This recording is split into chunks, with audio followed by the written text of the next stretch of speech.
Okay, let's just jump right into this. Welcome to today's Explainer, where we're tackling something I know pretty much all of us have faced at some point, yet honestly, very few of us actually know how to beat.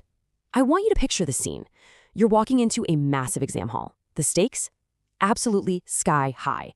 Your entire semester, maybe even your whole academic future, feels like it's totally riding on the next 2 hours. You've done the work right, but the exact moment you sit down, something shifts. 100 hours of studying. You know this material inside and out. You've drilled the flashcards word by word. You've read all the chapters. You have literally put in 100 hours of just grueling, intense study time. You are prepared. But then the paper hits the desk. You look at the very first question and total blank, nothing. The screen in your mind just completely blue screens. Every single fact, every date, every formula you crammed into your head completely vanished in a fraction of a second. Suddenly, your chest tightens. Your heart is absolutely pounding. Sweaty palms. The clock is ticking down. The room is dead silent except for the scratching of other people's pens, and you are trapped in this rapid-fire spiral of sheer panic. All you can see flashing in your mind's eye is that big red D. Or, no way, worse, an F. The ultimate fear of failing.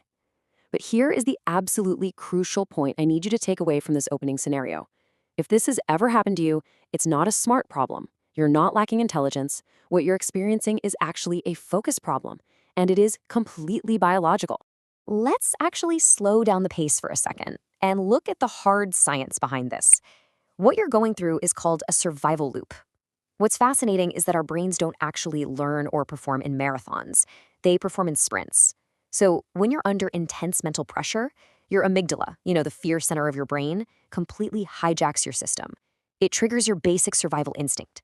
In that state of perceived mortal danger, your brain literally fleshes out the high-level cognitive information you just spent hours cramming because it legitimately thinks you need to run from a tiger, not write an essay on history.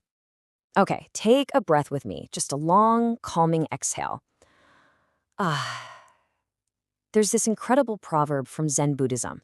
You cannot pour tea into a cup that is already full. This brilliantly illustrates exactly why we freeze. The reason you blank out during an exam is because you're approaching the desk with a full cup.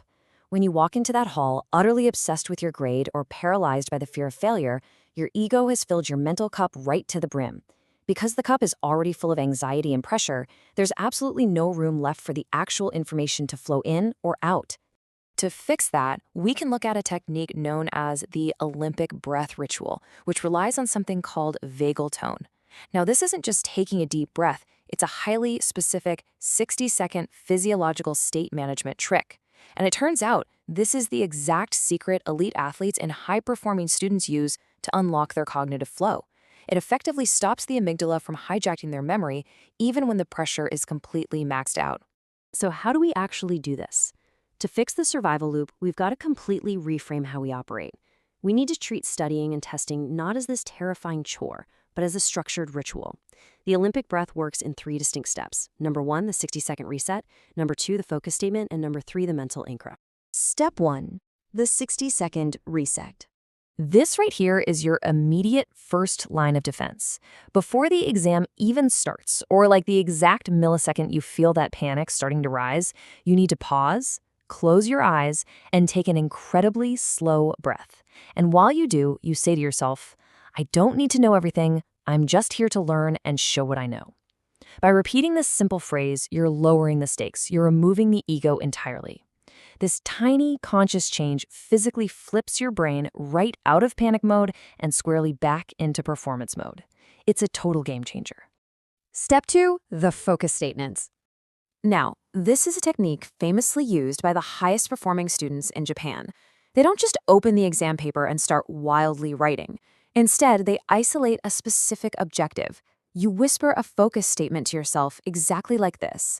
I will calmly recall the 3 main causes of the French Revolution. Notice how specific that is? You aren't focusing on passing the whole class. You're focusing on 3 causes of one single event. This hyper-specific intention triggers a Zen-style focus. It acts like a laser to completely filter out all the distracting noise of the exam hall and that ticking clock. Step 3, the mental anchor.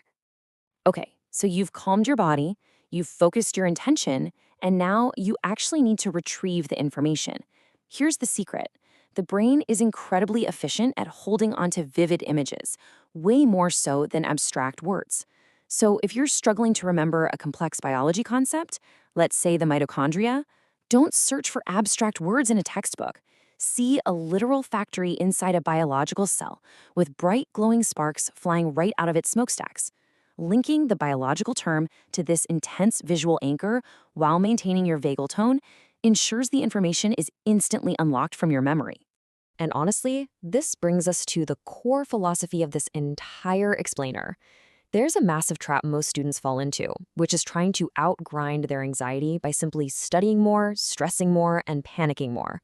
But then there's the actual solution, studying and performing with systems.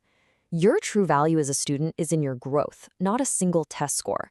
Using the Olympic breath ritual turns short-term panic into long-term mastery. It sends a clearer physiological signal to your brain that it is finally safe to open the vault and access all that incredible information inside. So I want to leave you with a bit of a provocative question today. What is your biggest struggle right now? Are you going to let exam stress break you, or are you ready to become unstoppable? It's time to track your academic glow up. Stop letting the survival loop dictate your potential. Go out there, empty your cup, implement the Olympic breath ritual, and